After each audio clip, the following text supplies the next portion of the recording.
ಮಾತರ್ಮೇ ಮಾತರಿಶ್ವನ್ನ ಪಿತರತುಲಗುರೋ ಭ್ರಾತರಿಷ್ಟಾಪ್ತಬಂಧೋ ಸ್ವಾಮಿನ್ನು ಸರ್ವಾಂತರಾತ್ಮನ್ನ ಜರ ಜರಯಿತರ್ಜನ್ಮ ವೃತ್ಯಾಮಯಾನಾಂ ಗೋವಿಂದೇ ದೇಹಿ ಭಕ್ತಿಂ ಭವತಿ ಚ ಭಗವನ್ನೂರ್ಜಿತಾಂ ನಿರ್ನಿವಿತ್ತಾಂ ನಿರ್ವ್ಯಾಜಾಂ ನಿಶ್ಚಲಾಂ ಸದ್ಗುಣಗಣಬೃಹತೀಂ ಶಾಶ್ವತೀಮಾಶುದೇವ ನಾರಾಯಣಂ ನಮಸ್ಕೃತ್ಯ ನರಂ ಚೈವ ನರೋತ್ತಮಂ ದೇವೀಂ ಸರಸ್ವತೀಂ ವ್ಯಾಸಂ ತತೋ ಗ್ರಂಥಮುದೀರಯೇ ವಿಜಾನತಾಂ ಅವಿತ್ತಸ್ಯ ಮಧ್ವಸ್ಯ ಜಗತಿ ಗುರೋಃ ಪೂರ್ವಾಚಾರ್ಯಮಹಿಷ್ಠಾನಾಂ ಇಯಂ ಪ್ರಣತಿಮಾಲಿಕಾ. ನೋಡಪ್ಪ, ಜಗತ್ತಿನಲ್ಲಿ ಸತ್ ಅನ್ನುವ ತತ್ವ ಅಂದರೆ ನಾರಾಯಣ ನಾನು ಈ ಜಗತ್ತಿನಲ್ಲಿ ಸೃಷ್ಟಿ ಮಾಡಬೇಕು ಅಂತ ಸಂಕಲ್ಪಿಸಿತು. ಆಗ ಮೊದಲು ಅದು ಸೃಷ್ಟಿಸಿದ್ದು ತೇಜಸ್ಸನ್ನು. ತೇಜಸ್ಸು ಅಂತ ಹೇಳಿದ್ರೆ ಲಕ್ಷ್ಮೀದೇವಿಯ ಗುಟ್ಟಾದ ಹೆಸರು. ಆ ತೇಜಸ್ಸು ಏನು ಮಾಡಿತು? ಅನ್ನವನ್ನು ಸೃಷ್ಟಿ ಮಾಡಿತು. ಆ ತೇಜಸ್ಸು ಅನ್ನವನ್ನು ಸೃಷ್ಟಿ ಮಾಡಿ ಆದ ಮೇಲೆ ತೇಜಸ್ಸಿನಿಂದ ಆಪಹ, ಅಪ್ತತ್ವ. ಆಪಹ ಅನ್ನೋದು ಮುಖ್ಯ ಪ್ರಾಣನ ಗುಟ್ಟಾದ ಹೆಸರು. ಆ ಅಪ್ತತ್ವದಿಂದ ಅನ್ನ ಅನ್ನುವ ತತ್ವ ಹುಟ್ಟಿತು. ಅನ್ನ ಅಂದರೆ ಸದಾಶಿವನ ಗುಟ್ಟಾದ ಹೆಸರು. ಅದಕ್ಕೆ ಈ ಲೋಕದಲ್ಲಿ ಆ ದೇವತೆಗಳನ್ನು ಟ್ರೇಸ್ ಮಾಡುವ ಒಂದು ಸೈನನ್ನು ತೋರಿಸಿದ್ರು. ಹೀಗೆ ಸತ್ ಅನ್ನುವ ತತ್ವದಿಂದ 3 ದೇವತೆಗಳು, ತೇಜಸ್ಸು, ಆಪಹ, ಅನ್ನಂ. ಅದರಿಂದಾಗಿ ಏನು 4 ತರಹದ ಜೀವ, ಉಪನಿಷತ್ತಿನ ಹಿನ್ನೆಲೆಯಲ್ಲಿ 3 ತರಹದ ಜೀವ: ಅಂಡಜಂ, ಸ್ವೇದಜಂ, ಉದ್ಭಿಜ್ಜಂ, ಆಮೇಲೆ ಜೀವಜಂ, ಜರಾಯುಜಂ. ಇದು ಉಪನಿಷತ್ತು 3 ಅಂತ ಹೇಳುತ್ತೆ.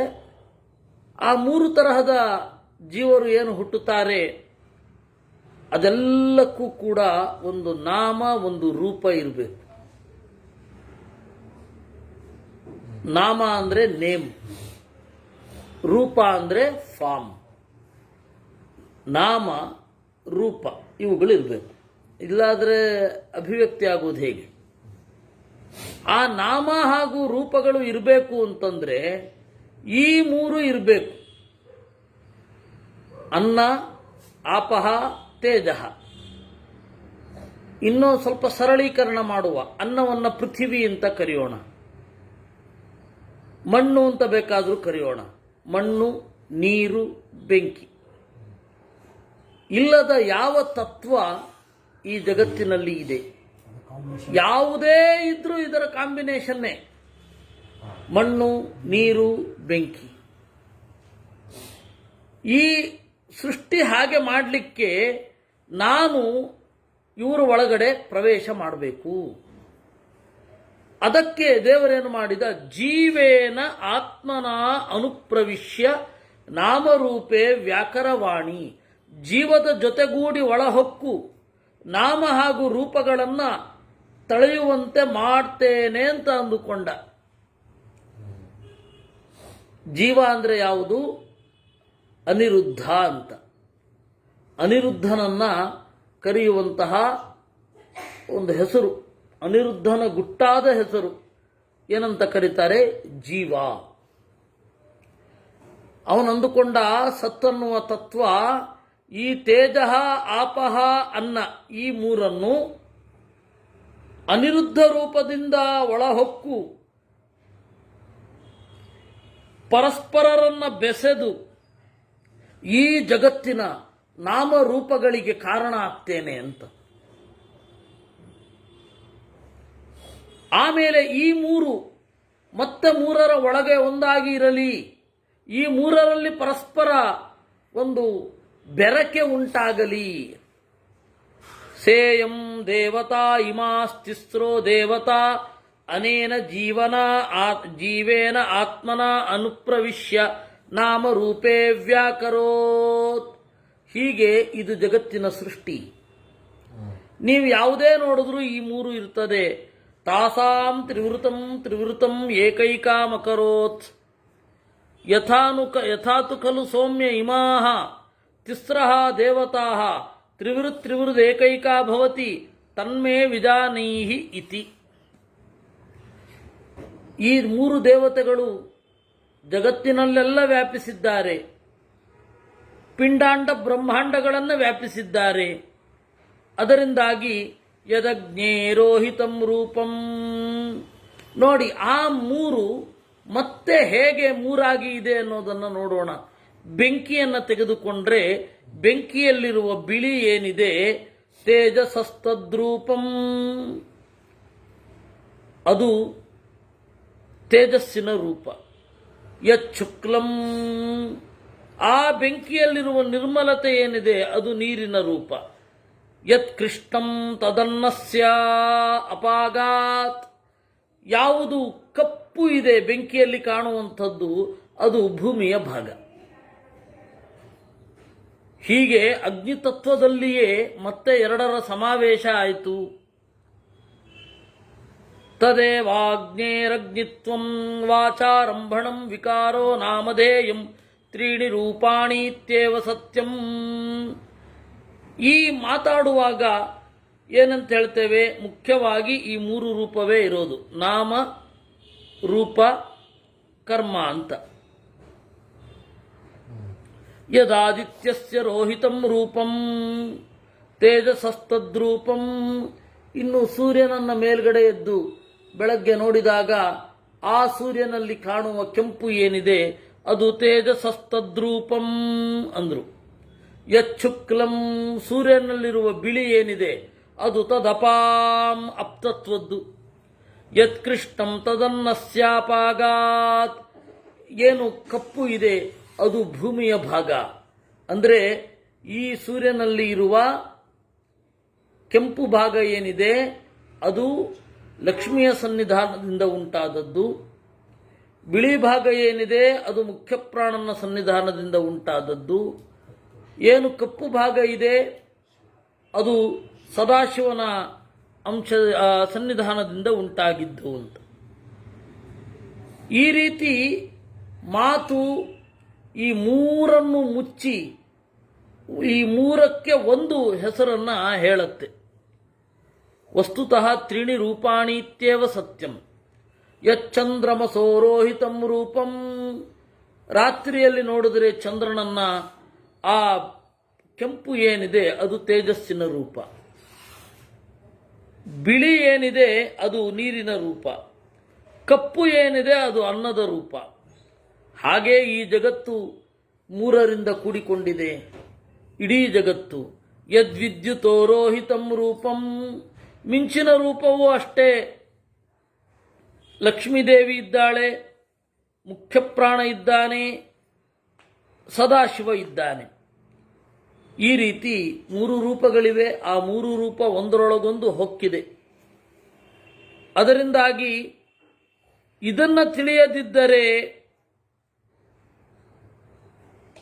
ಅವನನ್ನ ಏನು ಅಂತ ಕರಿಬೇಕು? ಈ ಮೂರು ಮನುಷ್ಯರ ಶರೀರದಲ್ಲಿ ಮತ್ತೆ ಮೂರಾಗ್ತದೆ. ಮತ್ತೆ ಮೂರಾಗಿ ಅನ್ನವಾಗಿ, ತೇಜಸ್ಸಾಗಿ, ನೀರಾಗಿ ಅದು ಉಳಿಯುತ್ತೆ.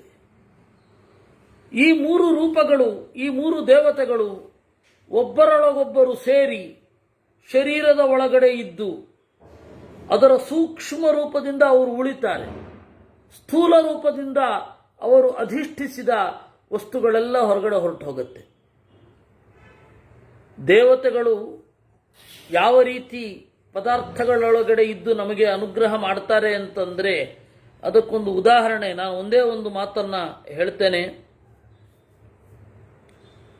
ನಾವು ಅನ್ನವನ್ನು ಉಣ್ಣುತ್ತೇವೆ ಅಂತ ಇಟ್ಕೊಳ್ಳೋಣ. ಅನ್ನಮಚಿತಂ ತ್ರೇಧಾ ವಿಧೀಯತೆ. ಅನ್ನವನ್ನು ಉಂಡಾಗ ಮೂರು ರೀತಿ.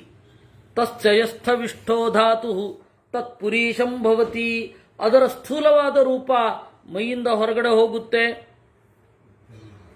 ಅದರ ಮಧ್ಯಮ ರೂಪ ಯೋ ಮಧ್ಯಮ ತನ್ಮಾಂಸಂ, ಮಧ್ಯಮ ಭಾಗ ಏನಿದೆ ಅದು ಮಾಂಸ. ಯೋ ನಿಷ್ಠ ತನ್ಮನಃ, ಯಾವುದು ಅತ್ಯಂತ ಸೂಕ್ಷ್ಮವೋ ಅದು ಮನೋರೂಪವಾಗಿ ದೇವತೆಗಳನ್ನೇ ಆ ಪದಾರ್ಥಗಳ ಮೂಲಕ ಪಡೆದು ನಮ್ಮ ಶರೀರದಲ್ಲಿ ಅವರ ಶಕ್ತಿಯನ್ನು ಉಳಿಸಿಕೊಂಡು ಉಳಿದದ್ದನ್ನು ಏನೇನಾಗಬೇಕು ಅದು ಆಗಿಬಿಡುತ್ತೆ. ಈ ರೀತಿ ಬದಲಾಗತ್ತೆ. ಹೀಗೆ ನಾವು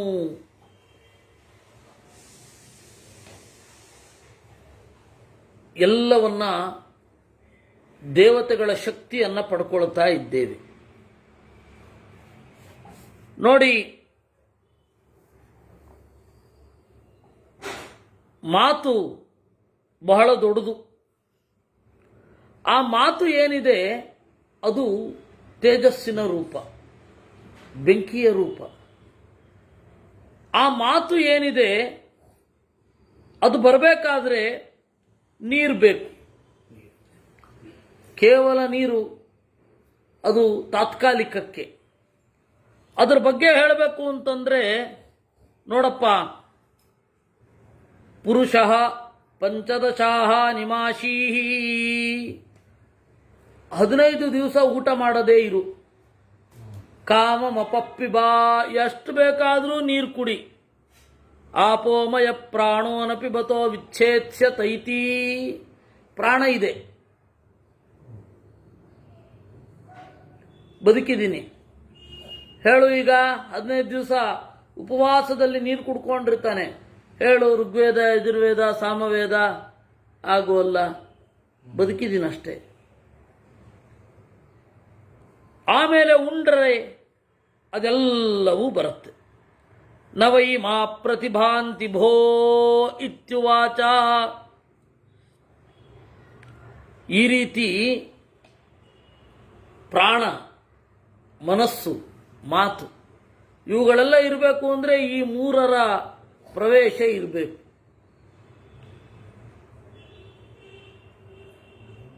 ತೇಜಸ್ಸು, ಆಪಹ, ಆಮೇಲೆ ಅನ್ನ. ಈ ಮೂರೂ ಇದ್ದರೆ ನಾವು ಈ ತರಹ ಬದುಕಬಲ್ಲೆವು.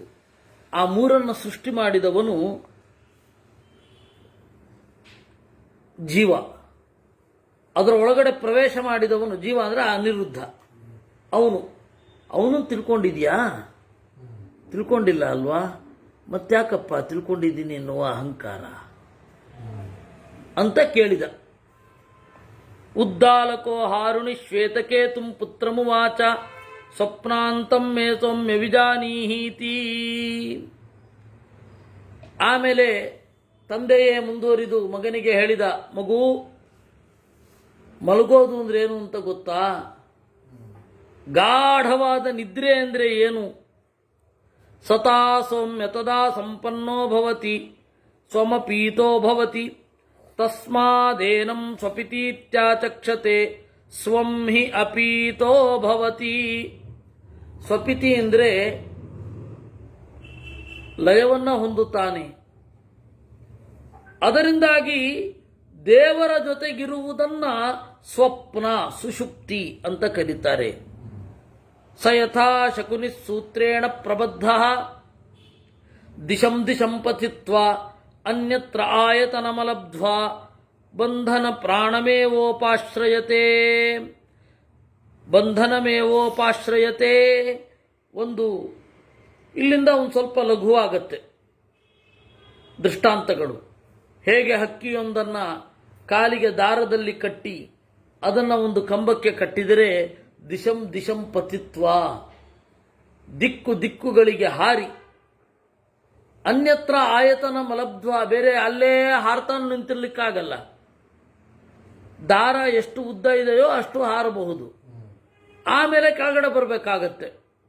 ಹಾಗೆ ಬಂದು ಆ ಹಕ್ಕಿ ಇಲ್ಲಿಯೇ ಕೂತ್ಕೊಳ್ಳುತ್ತೆ. ಬಂಧನ ಇದ್ದಲ್ಲಿಯೇ ಗೂಟದ ಹತ್ತಿರವೇ ಬಂದು ಕೂತ್ಕೊಂಡ್ಬಿಡತ್ತೆ. ಆ ರೀತಿ ಪ್ರಾಣಬಂಧನಂ ಹಿ ಸೌಮ್ಯ ಮನಃ. ಪ್ರಾಣ ಅನ್ನೋದು ಜೀವನನ್ನು ಕಟ್ಟಿರುವ ಗೂಟ. ಜೀವ ಅನ್ನುವ ಹಕ್ಕಿ ಎಲ್ಲೇ ಹಾರಾಡಿದ್ರೂ ಕೂಡ ಮತ್ತೆ ಈ ಪ್ರಾಣನ ಬಳಿಯೇ ಬಂದು ಕೂಡಬೇಕು. ಅದನ್ನು ನೋಡು. ಅನ್ನೇನ ಶೃಂಗೇನ ಆಪೋ ಮೂಲಮನ್ವಿಚ್ಛದ್ಭಿಃ ಸೌಮ್ಯ ಶೃಂಗೇನ ತೇಜೋ ಮೂಲಮನ್ವಿಚ್ಛ ತೇಜತಾ ಸೌಮ್ಯ ಶೃಂಗೇನ ತನ್ಮೂಲಮನ್ವಿಚ್ಛ ಸನ್ಮೂಲಾ ಸೌಮ್ಯೇಮಾ ಪ್ರಜಾ ಸದಾಯತನಾಃ ಸತ್ಪ್ರತಿಷ್ಠಾಃ. ನಾವು ಇದನ್ನು ವಾಪಸ್ ಹುಡ್ಕೊಂಡು ಹೋಗಬೇಕು. ನೀರಿದೆ, ಬೆಂಕಿ ಇದೆ,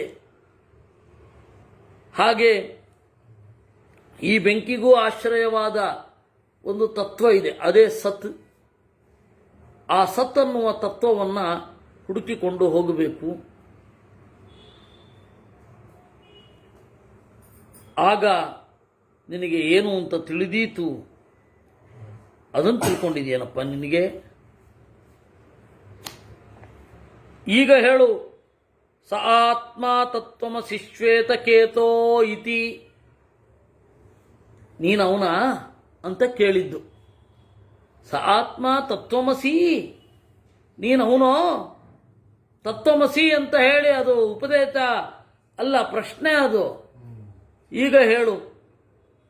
ಅಹಂಕಾರದಿಂದ ತಿಳ್ಕೊಂಡಿದ್ದೇನೆ ಅಂತ ಅಂದ್ಕೊಂಡಿದೆಯಲ್ಲ, ಅದೇನಾ? ಯಥಾ ಸೌಮ್ಯ ಮಧು ಮಧುಕೃತೋ ನಿಷ್ಠಿಷ್ಠಂತಿ ನಾನಾತ್ಯಯಾನಾಂ ವೃಕ್ಷಾಣಾಂ ರತಾನಾಂ ತಮವಹಾರಮೇಕತಾಂ ಗಮಯಂತಿ. ಇನ್ನೊಂದು ದೃಷ್ಟಾಂತ ಕೊಡ್ತೇನೆ. ಜೇನು ಇರುತ್ತೆ. ಆ ಜೇನಿನಲ್ಲಿ ಒಂದಿಷ್ಟು ಜೇನು ಅಂತ ಹೇಳಿದ್ರೆ ಎಷ್ಟು ಸಾವಿರ ಹೂವಿನ ಸಾರ ನಮ್ಗೆ ಗೊತ್ತಿರಲ್ಲ. ಅದನ್ನು ಒಂದಿಷ್ಟು ಅಂತ ಹೇಳಿದ್ರೆ ಎಷ್ಟು ಸಾವಿರ ಜೇನುನೊಣಗಳು, ಎಷ್ಟು ಸಾವಿರ ಹೂಗಳ ಇಷ್ಟು ಸಾರವನ್ನು ತಂದು ಮಾಡಿರ್ತವೆ. ಆ ಜೇನಿನ ಹನಿಗೆ ಗೊತ್ತಾ, ನಾನು ಇಂತಹ ಮೂಲದಿಂದ ಬಂದೆ, ಇಂತಹವನ ಬಾಯಿಗೆ ಹೋಗ್ತೇನೆ ಅಂತ ಗೊತ್ತಾ? ಅವೆಲ್ಲ ಜೇನಾಗಿ ಇವೆ ಒಟ್ಟಿಗೆ ಸೇರಿ. ಹಾಗೆ ಸನ್ಮೂಲಾ ಸೌಮ್ಯೇಮಾ ಪ್ರಜಾ ಸದಾಯತನಾ ಸತ್ಪ್ರತಿಷ್ಠಾ. ದೇವರು ಆ ತರಹದ ಮೂಲ ಇದ್ದ ಹಾಗೆ ನಾವೆಲ್ಲ ಇವತ್ತು ಒಟ್ಟು ಕೂಡಿದ್ದೇವೆ. ಆ ಸತ್ತನ್ನ ತಿಳಿಯುವ ಅವಕಾಶ ಇದ್ದು ತಿಳಿಯದಿದ್ದರೆ ತೈಹ ವ್ಯಾಘ್ರೋ ವಾ ವೃಕೋ ವಾ ಸಿಂಹೋ ವಾ ವರಾಹೋ ವಾ ಕೀಟೋ ವಾ ಪತಂಗೋ ವಾ ದಂಚೋ ವಾ ಮಚಕೋ ವಾ ಯದ್ಯದ್ಭವಂತಿ ತತ್ತದಾ ಭವಂತಿ. ಆ ಸೂಕ್ಷ್ಮವಾದ ತತ್ವವನ್ನು ತಿಳಿಯಲಿಕ್ಕೆ ಈ ಜನ್ಮವನ್ನು ಕೊಟ್ಟಿರೋದು. ನಾವಿಲ್ಲಿ ತಿಳ್ಕೊಳ್ಳಿಲ್ಲ ಅಂತ ಇಟ್ಕೋ, ಸಿಂಹವೋ ವ್ಯಾಘ್ರವೋ ತೋಳವೋ ಹಂದಿಯೋ ಕೀಟವೋ ಪತಂಗವೋ ಏನೋ ಒಂದು ಆಗಿಬಿಡುತ್ತೇವೆ. ಐತದಾತ್ಮ್ಯಮಿದಂ ಸರ್ವಂ. ಅವನಿಗೆ ಇದು ಅಧೀನ. ಐತದಾತ್ಮ್ಯಂ, ಅವನೇ ಇದಕ್ಕೆ ದೊರೆ, ಸ್ವಾಮಿ. ಈಗ ಹೇಳು. ಸ ಆತ್ಮ ತತ್ವಮಸಿ ಶ್ವೇತಕೇತೋ. ಅವನು ನೀನಾ? ಅಹಂಕಾರ ಪಡ್ಲಿಕ್ಕೇನಪ್ಪ ಇದೆ? ಭೂಯ ಏವ ಮಾ ಭಗವಾನ್ ವಿಜ್ಞಾಪಯತ್ವಿತಿ. ಅವನು ಹೇಳಿದ, ಇನ್ನೊಂದು ಸ್ವಲ್ಪ ಹೇಳಿ ನನಗೆ ಅಂದ ಶ್ವೇತಕೇತು. ಆಗ ಅವರಪ್ಪ ಹೇಳಲಿಕ್ಕೆ ಶುರು ಮಾಡಿದ. ಇಮಾ ಸೌಮ್ಯ ನದ್ಯ ಪುರಸ್ತಾತ್ ಪ್ರಾಚ್ಯಸ್ಯಂದಂತೆ ಪಶ್ಚಾತ್ ಪ್ರತೀಚ್ಛ ತಾ ಸಮುದ್ರಾತ್ ಸಮುದ್ರಮೇವಾಪಿಯಂತಿ ಸ ಸಮುದ್ರ ಏವ ಭವಂತಿ. ನದಿಗಳು ಹರಿತಾ ಇರ್ತವೆ. ಯಾವುದೇ ದಿಕ್ಕಿನಿಂದ ಯಾವುದೇ ದಿಕ್ಕಿಗೆ ಹರಿಯುವ ನದಿಗಳು ಸಮುದ್ರದ ಒಳಗಡೆ ಸೇರ್ತವೆ. ಆಗ ನದಿಯ ಗುರುತು ಸಿಗೋಲ್ಲ, ಸಮುದ್ರ ಅಂತ ಮಾತ್ರ ಹೇಳುತ್ತೇವೆ. ಹಾಗೆ ನಾವು ಕೂಡ ತಮ್ಮನ್ನ ತಾವು ತಿಳಿಯದಿದ್ದರೆ, ಸತ್ತನ್ನು ತಿಳಿಯದಿದ್ದರೆ, ತೈಹ ವ್ಯಾಘ್ರೋ ವಾ ಪತಂಗೋ ವಾ ಕೀಟೋ ವಾ ಪಿಪೀಲಿಕೋ ವಾ ವರಾಹೋ ವಾ ದಂಚೋ ವಾ ಯದ್ಯದ್ಭವಂತಿ ತತ್ತದಾಭವಂತಿ ಅಂತಾಗಿ ಹೋಗ್ತೇವೆ. ಅದರಿಂದಾಗಿ ತಿಳಿಯಬೇಕು. ಆ ತತ್ವವನ್ನು ತಿಳಿದ್ಯಾ ಅಂತ ಕೇಳಿದ್ದು. ಕೇಳಿದ್ಯಾ ನಿಮ್ಮ ಗುರುಗಳ ಹತ್ತಿರ? ಇಲ್ಲ. ಅಸ್ಯ ಮಹತೋ ವೃಕ್ಷಸ್ಯ ಯೋ ಮೂಲೇನಾಭ್ಯಾಹನ್ಯಾತ್ ಜೀವಂತ್ರವೇತ್. ಒಂದು ದೊಡ್ಡ ಮರ ಇದೆ. ಆ ಮರಕ್ಕೆ ಬೇರಿನ ಕಡೆಗೆ, ಬೇರಿನಿಂದ ಒಂದು ಸ್ವಲ್ಪ ಮೇಲ್ಗಡೆ ಎದ್ದಿರುತ್ತಲ್ಲ, ಅಲ್ಲಿ ಹೊಡಿ, ರಸ ಸುರಿಯುತ್ತೆ. ಜೀವನ್ ಸ್ರವೇತ್ ಯೋಗ್ರೇ ಅಭ್ಯಾಹನ್ಯಾತ್ ತಿಷ್ಠತಿ ಅಸ್ಯ ಅಭ್ಯಾಹನ್ಯಾತ್ ಜೀವಂತ್ರವೇತ್. ಮೇಲ್ಗಡೆ ಹೊಡಿ, ಅದರಿಂದ ರಸ ಜಿನುಗುತ್ತೆ. ಸಯೇಷ ಜೀವೇನಾತ್ಮನಾನುಪ್ರಭೂತಃ ಪೇಪೀಯಮಾನೋ ಮೋದಮಾನಸ್ತಿಷ್ಠತಿ. ಯಾಕೆ ಅಂದರೆ ಅದರೊಳಗಡೆ ಜೀವನಾಮಕನಾಗಿ ಅನಿರುದ್ಧ ಆ ಮರಗಳಲ್ಲಿ ರಸ ತುಂಬುತ್ತಾ ಇದ್ದಾನೆ. ಅದರಿಂದಾಗಿ ಹೊಡೆದು ಕೂಡಲೇ ಕೆಳಗಡೆ ಬರುತ್ತೆ. ಆ ಜೀವ ಬೇಕಾದರೆ ನೋಡು, ಒಂದು ಗೆಲ್ಲನ್ನು ಕಿತ್ತುಬಿಟ್ರೆ ಅದು ಬರೋಲ್ಲ. ಕೆಲವೊಮ್ಮೆ ಆ ಗೆಲ್ಲನ್ನು ಕಿತ್ತು ಹೂಳಿದರೆ ಬರುತ್ತೆ. ಯಾಕೆ ಅಂದರೆ ಅಲ್ಲಿ ಜೀವನ ಸನ್ನಿಧಾನ ಇನ್ನೂ ಬಿಟ್ಟು ಹೋಗಿಲ್ಲ. ಆ ಜೀವನನ್ನು ತಿಳಿದಿರುವೆಯೋ?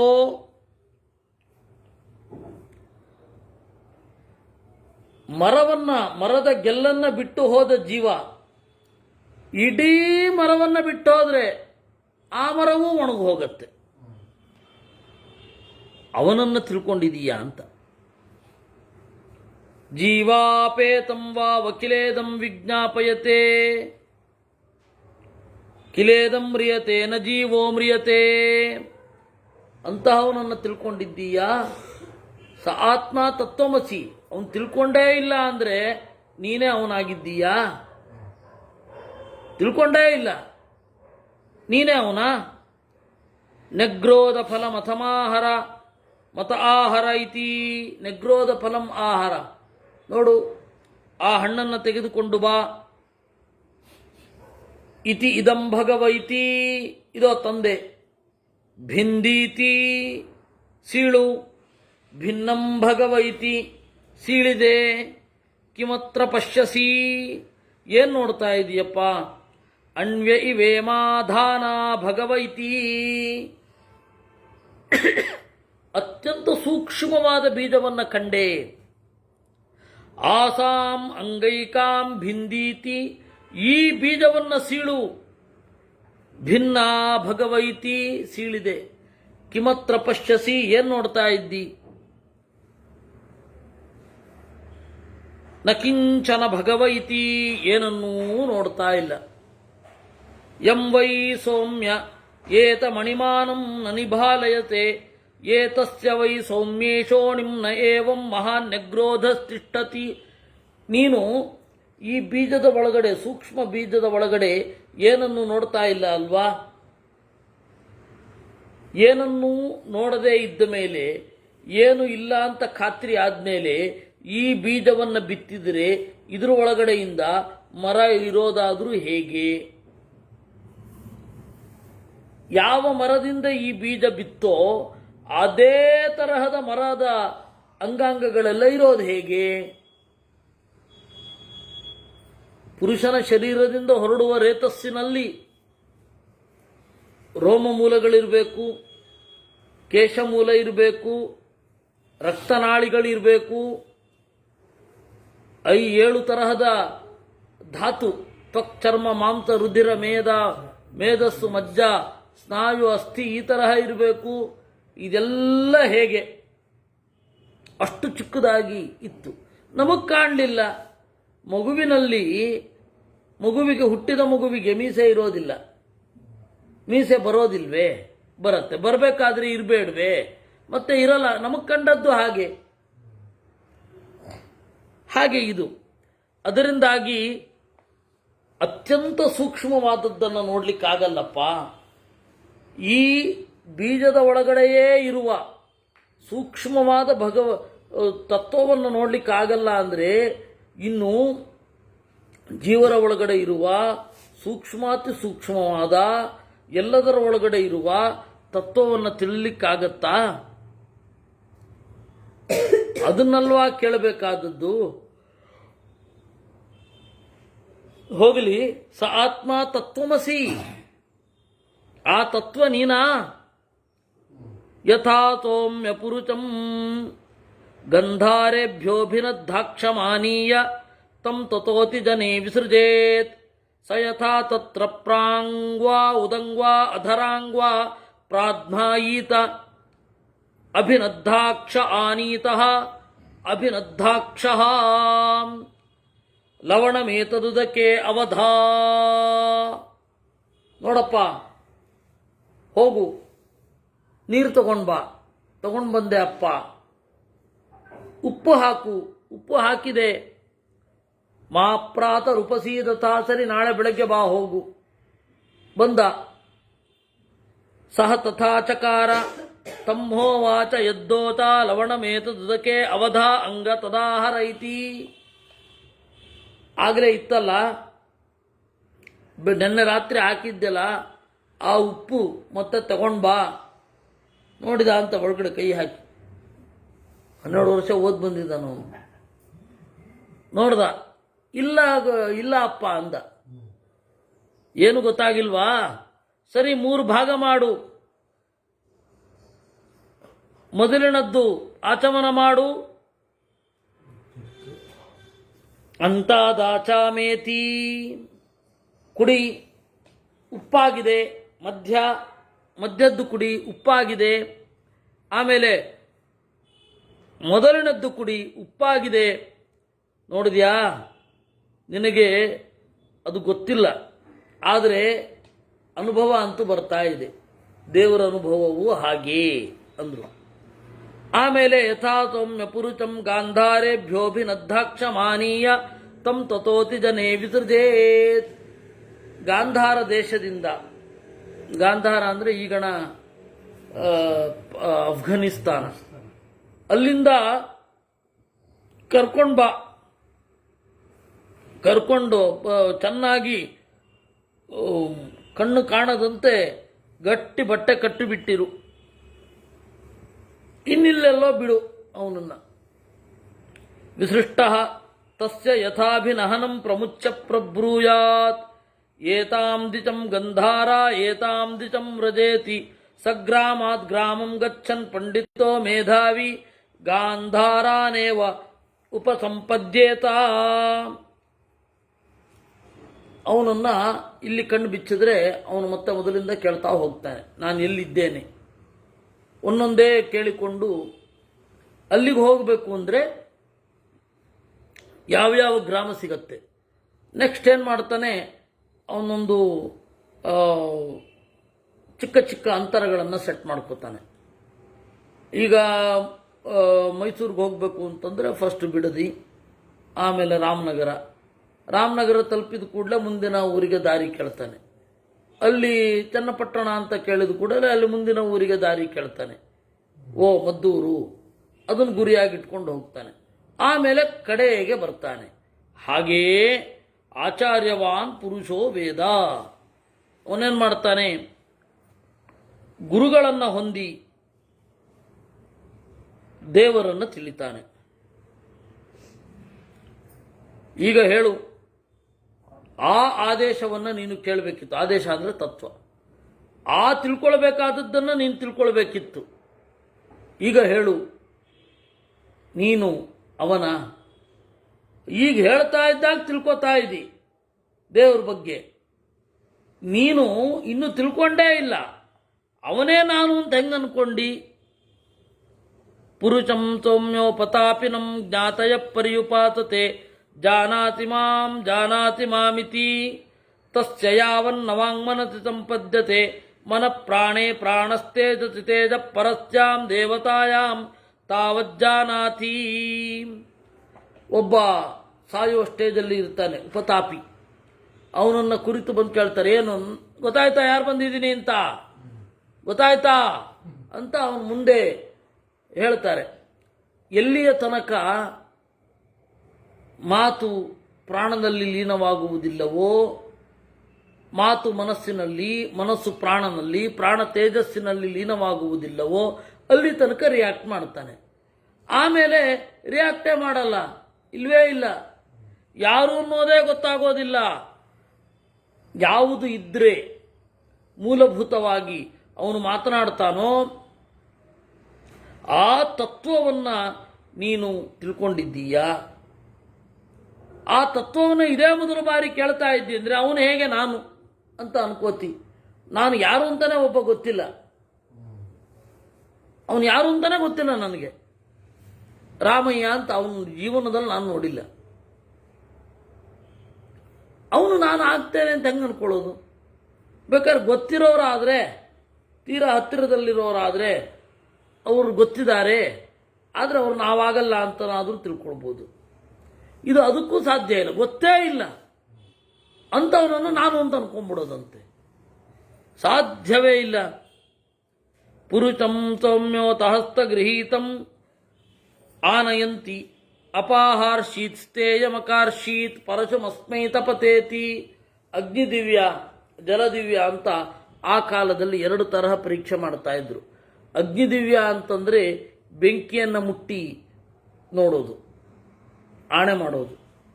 ಇನ್ನೊಂದು ಜಲದಿವ್ಯ ಅಂತ ಹೇಳಿದ್ರೆ ನೀರಿನಲ್ಲಿ ಗಟ್ಟಿಯಾಗಿ ಎಲ್ಲ ಕಡೆಯಿಂದ ಬಂಧನ ಮಾಡಿಟ್ಟು ಬಾಣ ಬಿಡಬೇಕು. ಯಾವಾಗ ತೀರಾ ಸಸ್ಪೆಕ್ಟೆಡ್ ಕೇಸ್, ಯಾವ ಪ್ರೂಫು ಸಿಕ್ಕಿಲ್ಲ, ದೇವರಿಗೆ ಮಾತ್ರ ಗೊತ್ತು ಅಲ್ಲೇನಾಗಿದೆ ಅಂತ, ಆ ವ್ಯಕ್ತಿಯನ್ನು ಬಿಟ್ಟರೆ. ಆ ಥರದೊಂದು ಸಖತ್ ಕ್ರಿಟಿಕಲ್ ಕೇಸ್ ಇರುತ್ತೆ. ಏನಾಯಿತು ಅಂತ ಅವ್ರಿಗೆ ಮಾತ್ರ ಗೊತ್ತು.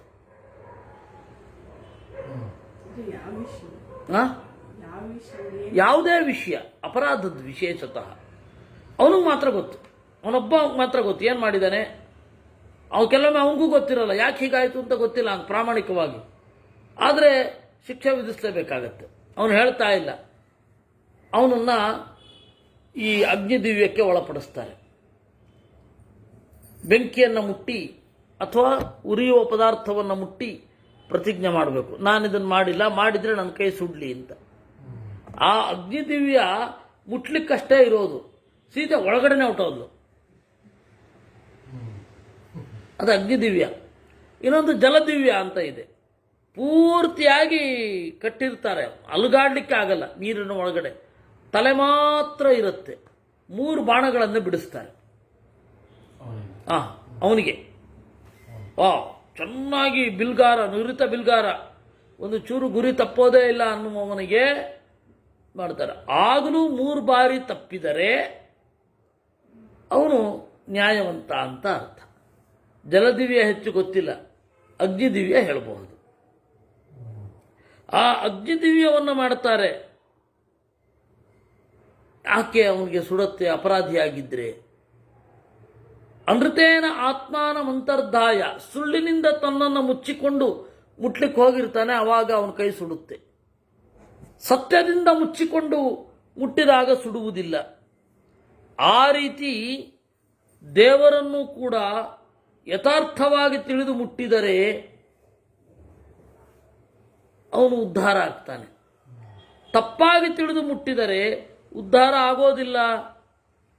ಈ ತರಹದ ಐತದಾತ್ಮ್ಯಂ, ಸರ್ವಜ್ಞನಾದ ದೇವರು ನಮ್ಮ ಸ್ವಾಮಿ, ಅವನಿದ್ದಾನೆ, ನಮ್ಮೆಲ್ಲರ ಒಡೆಯ ರಾಜ, ಅವನು ಹೇಳಿದ ಹಾಗೆ ನಾವು ಕೇಳಬೇಕಾಗತ್ತೆ. ಅವನಿದ್ದಾನೆ, ಅವನನ್ನು ನೀನು ತಿಳಿದಿದೆಯಾ, ಕೇಳಿದೆಯಾ ಗುರುಕುಲದಲ್ಲಿ? ಅವನನ್ನ ಈ ತನಕ ತಿಳಿದೇ ಇಲ್ಲ, ಅವನೇ ನಾನು ಅಂತ ಹೇಗೆ ಅನ್ಕೊಂಡಿ? ಸ ಆತ್ಮ ತತ್ವಮಿತಿ ಶ್ವೇತಕೇತೋ ಇತಿ ತದ್ಧಾಸ್ಯ ವಿಜಜ್ಞಾವಿತಿ ತದ್ಧಾಸ್ಯ ವಿಜಜ್ಞಾವಿತಿ. ಹೀಗೆ ಕೇಳಿದ ಮೇಲೆ ಅಂತ ತಿಳ್ಕೊಂಡ. ಇದು ಶ್ವೇತಕೇತು ಮತ್ತು ಇವರ ಕಥೆ 6ನೇ ಅಧ್ಯಾಯದಲ್ಲಿ ಬರುತ್ತೆ. ಎಷ್ಟು ಈ ಥರದ್ದು ಹೇಳಿದ್ದು ಎಕ್ಸಾಂಪಲ್ಸ್? ಹಾಂ 9 ದೃಷ್ಟಾಂತಗಳನ್ನು ಹೇಳಿದ್ದು, ನವದೃಷ್ಟಾಂತ ಅಂತ. ಹಾಗೆ ನಾರದರು ಬಂದರು, ಸನತ್ಕುಮಾರರನ್ನ ಕೇಳಿದ್ರು.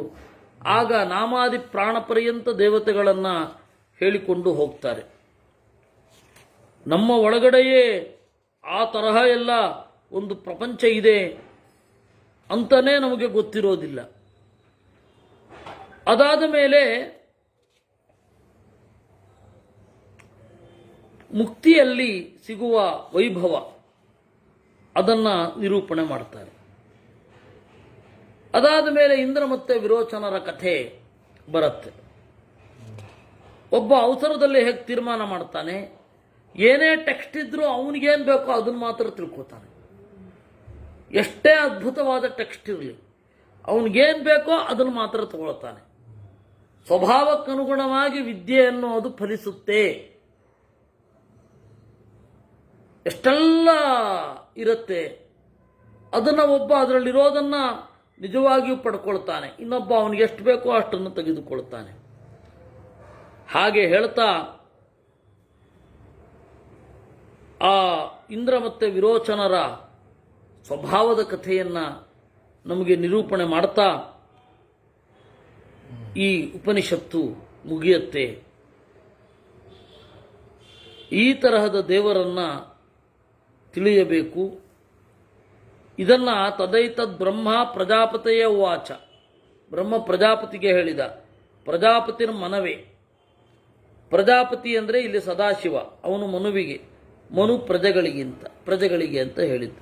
ಆಚಾರ್ಯ ಕುಲಾದ್ವೇದಮಧೀತ್ಯ ಯಥಾವಿಧಾನಂ ಗುರೋಃ ಕರ್ಮಾತಿ ಚೇತೇಣ ಅಭಿಸಮಾವೃತ್ಯ ಕುಟುಂಬೇ ಶುಚೌ ದೇಶೆ ಸ್ವಾಧ್ಯಾಯಮಧೀಯಾನಃ ಧಾರ್ಮಿಕಾನ್ ವಿರದತ್ ಆತ್ಮನಿ ಸರ್ವೇಂದ್ರಿಯಾಣಿ ಸಂಪ್ರತಿಷ್ಠಾಪ್ಯ ಅಹಿಂಸಂ ಸರ್ವಾಣಿ ಭೂತಾನಿ ಅತ್ರ ತೀರ್ಥೇಭ್ಯಃ ಸಕಲ್ವೇವಂ ವರ್ತಯನ್ ಯಾವದಾಯುಷಂ ಬ್ರಹ್ಮಲೋಕಂ ಅಭಿಸಂಪದ್ಯತಿ.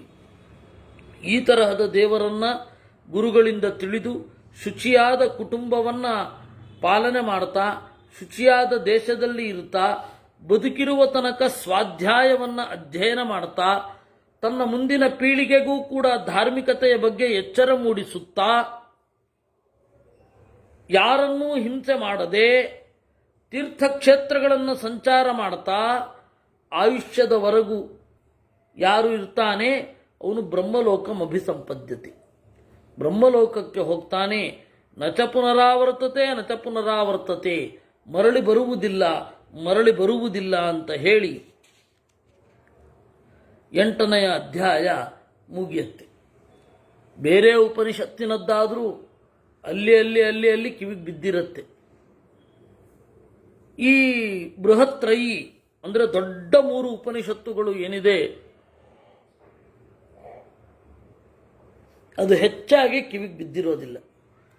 ಅದರಿಂದಾಗಿ ಅದನ್ನು ಆರಿಸಿಕೊಳ್ಳಲಿಕ್ಕೆ ಅದೇ ಕಾರಣ, ಪ್ರಚೋದನೆ. ಇಲ್ಲ, ಇದನ್ನು ಹೇಳೋಣ, ಇದು ಪಾಠ ಪ್ರವಚನದ ಪರಂಪರೆಯಲ್ಲಿಯೂ ಇಲ್ಲ.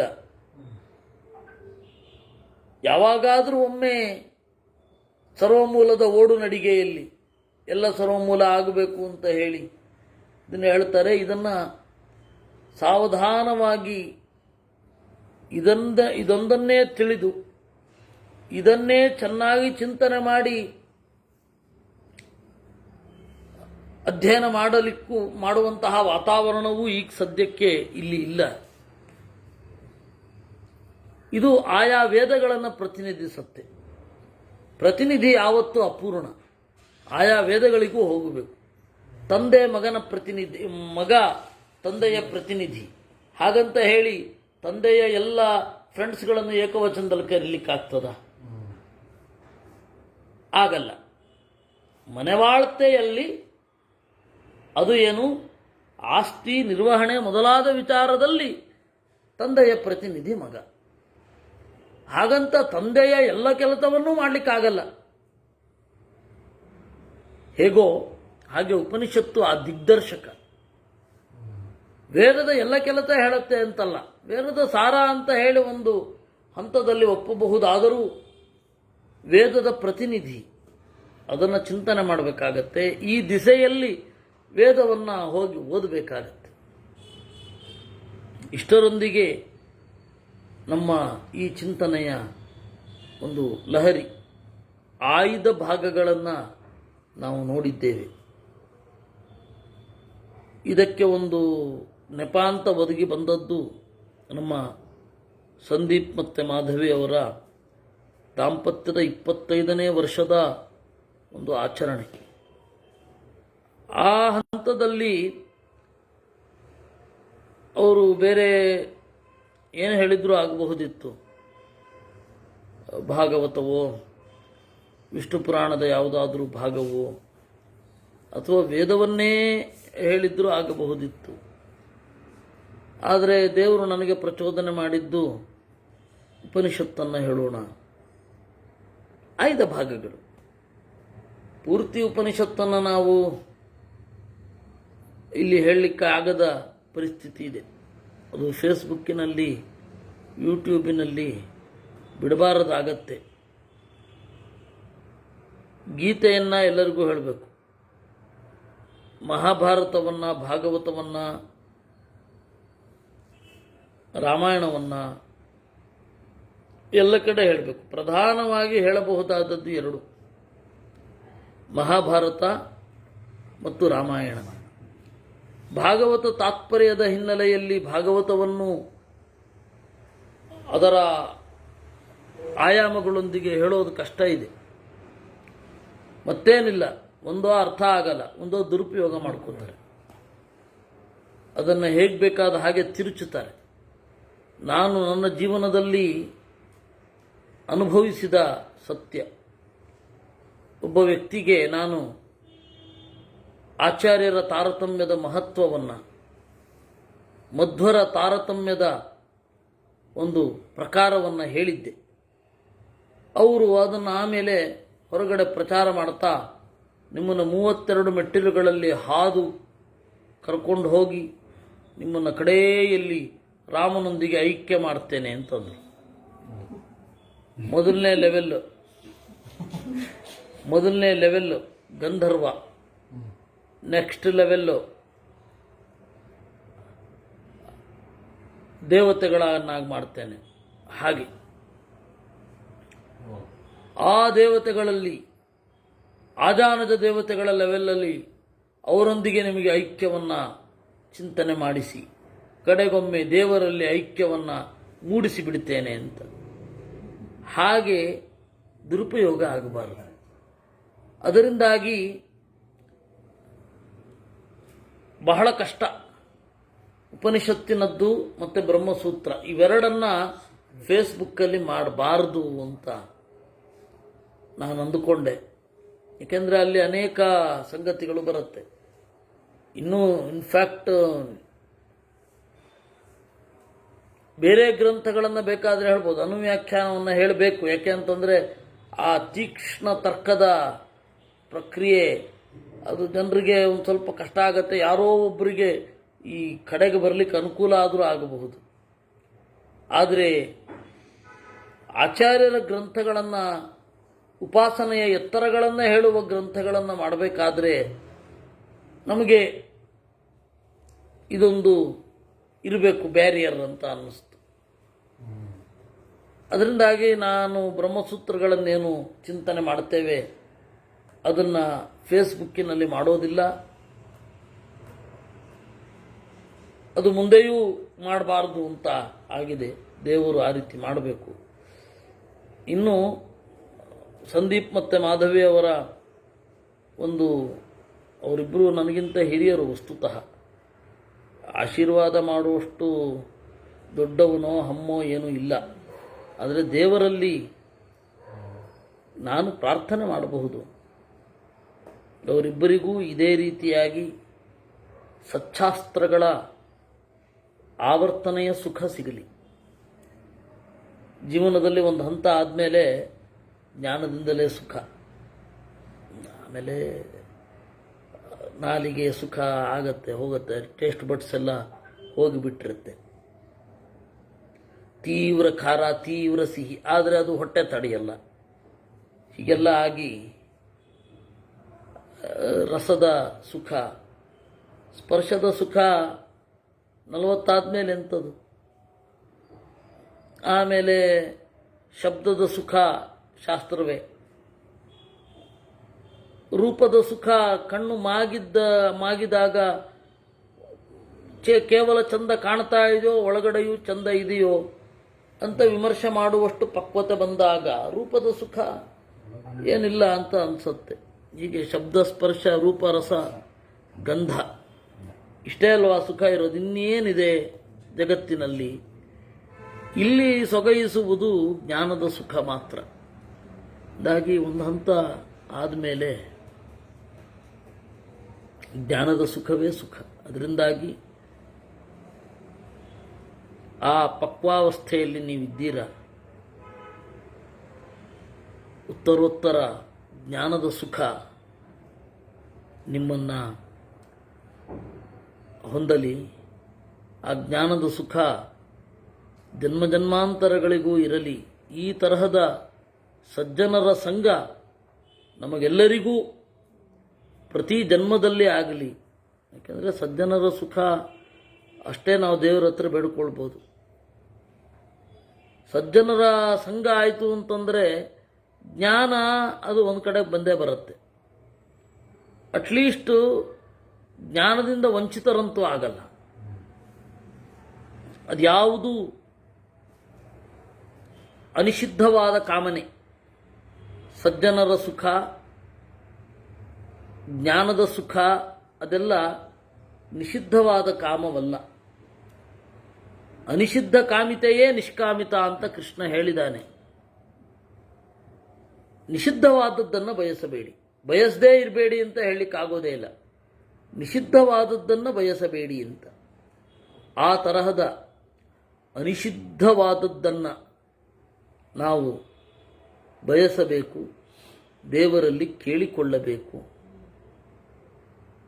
ಅದನ್ನು ಈ ಮೂಲಕ ಕೇಳಿಕೊಳ್ಳಲಿಕ್ಕೆ ಒಂದು ನೆಪ. ಇದು ಉತ್ತರೋತ್ತರವಾಗಿ ನಿಮಗೆ ಬೆಳೆದು ನಿಮ್ಮ ಪರಂಪರೆ ಎಲ್ಲವೂ ಕೂಡ ಹೀಗೆ ಮುಂದಿನ ಪೀಳಿಗೆ ಏನಿದೆ ಅದೆಲ್ಲವೂ ಕೂಡ ಸಚ್ಛಾಸ್ತ್ರದ ಆನಂದವನ್ನು ಪಡೆಯಲಿ ಅಂತ ದೇವರಲ್ಲಿ ಪ್ರಾರ್ಥನೆ ಮಾಡ್ತಾ ಇದ್ದೇನೆ. ಕೃಷ್ಣಾರ್ಪಣಮಸ್ತು.